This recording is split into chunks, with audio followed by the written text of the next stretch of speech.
नमस्कार।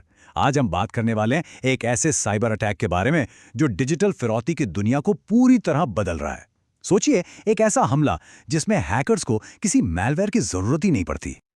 तो हम जिस चीज की बात कर रहे हैं वो एक ऐसी नई चाल है जो ट्रेडिशनल सिक्योरिटी सिस्टम्स को बड़े आराम से चकमा दे देती है। क्यों? क्योंकि ये अपने पीछे कोई डिजिटल सबूत ही नहीं छोड़ती।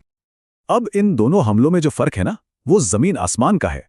सोचिए, पुराना रैंसमवेयर वो बहुत हल्ला मचाता है, सॉफ्टवेयर इंस्टॉल करेगा, फाइलों को लॉक करेगा और सारे सिक्योरिटी अलार्म बजने लगेंगे। लेकिन ये नया वाला हमला, अरे ये तो बिल्कुल चुपके से आता है। ये डेटाबेस के अपने ही कमांड्स यूज करता है, जिससे ऐसा लगता है जैसे कोई नॉर्मल एडमिन अपना काम कर रहा हो। और बस यही वजह है कि इसे पकड़ना लगभग नामुमकिन हो जाता है। तो सवाल ये है कि ये हैकर सिस्टम में घुसते कैसे हैं। देखिए, सच तो ये है कि वो दरवाजा तोड़ते नहीं हैं, वो बस एक खुला हुआ दरवाजा ढूंढ लेते हैं। वो एक बहुत ही आम सी गलती का फायदा उठाते हैं जिससे कहते हैं मिस कॉन्फ़िगरेशन। सीधे साधे शब्दों में इसका मतलब है सिक्योरिटी में एक बड़ी चूक। मतलब ये कुछ ऐसा है जैसे अपने घर के मेन गेट पर ताला ही ना लगाना। तो चलिए अब जरा गहराई में उतरते हैं और देखते हैं कि ये हमला होता कैसे है। ये प्रोसेस इतना सीधा और तेज है कि यही बात इसे और भी खतरनाक बना देती है। ये सब होता है सिर्फ 4 सीधे साधे स्टेप्स में। पहला, ऑटोमेटेड बॉट्स मतलब रोबोट्स इंटरनेट पर घूमते रहते हैं और ऐसे असुरक्षित डेटाबेस ढूंढते हैं।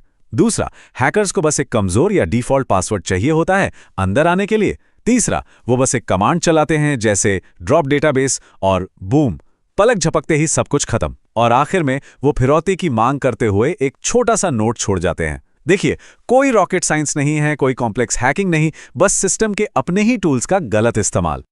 तो अगला सवाल जाहिर है, सबसे ज्यादा खतरे में कौन है? कौन से सिस्टम्स इनके निशाने पे हैं? जवाब छिपा है उनकी पॉपुलैरिटी और उन्हें सेटअप करने के आम तरीकों में। सिक्योरिटी फर्म विस की एक रिसर्च बताती है कि मोंगोडीबी और पोस्टग्रीज जैसे जो पॉपुलर डेटाबेस है ना, वो सबसे ज्यादा निशाने पर हैं। अब देखिए, ऐसा इसलिए नहीं है कि ये टेक्नोलॉजी खराब है, बिल्कुल नहीं, बल्कि इसलिए क्योंकि ये इतनी ज्यादा इस्तेमाल होती हैं कि लोग मतलब डेवलपर्स अक्सर जल्दबाजी में इनकी सिक्योरिटी सेटिंग्स पर ठीक से ध्यान ही नहीं दे पाते। और इसी से ये बात बिल्कुल साफ हो जाती है, असली प्रॉब्लम सॉफ्टवेयर में नहीं है बल्कि बेसिक सिक्योरिटी की कमी में है। रिपोर्ट में तो ये भी पाया गया कि कई खुले डेटाबेस में पासवर्ड जैसी सबसे बेसिक चीज भी नहीं थी। ये तो हैकर्स के लिए खुली दावत देने जैसा है। अच्छा, अब तक हमने सिर्फ खतरे की बात की, जो काफी डरावना लग सकता है, लेकिन यहाँ एक अच्छी खबर भी है। इसका एक सल्यूशन है। और कमाल की बात यह है कि ये कोई महंगी नई तकनीक नहीं है, बल्कि ये है अपनी पुरानी बेसिक आदतों पर वापस लौटना। इसे हम कहते हैं सिक्योरिटी हाइजीन, मतलब अपनी डिजिटल आदतों को साफ सुथरा और सुरक्षित रखना। जैसा कि सिक्योरिटी एक्सपर्ट्स भी कहते हैं, ये प्रॉब्लम किसी कॉम्प्लेक्स मैलवेयर की नहीं, बल्कि खराब सिक्योरिटी आदतों की है।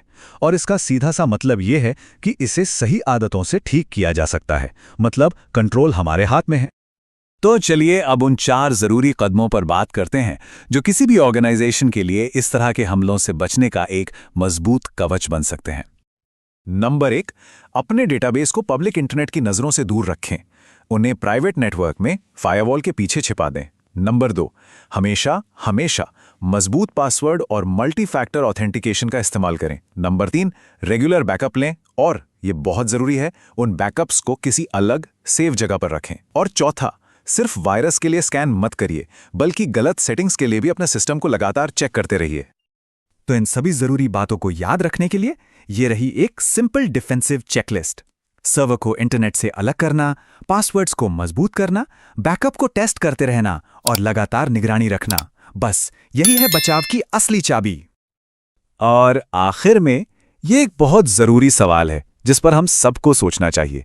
जिस तरह हम अपने असली घर को ताले और दीवारों से महफूज रखते हैं, क्या हम अपने डिजिटल घर को भी उतनी ही सावधानी से संभाल रहे हैं?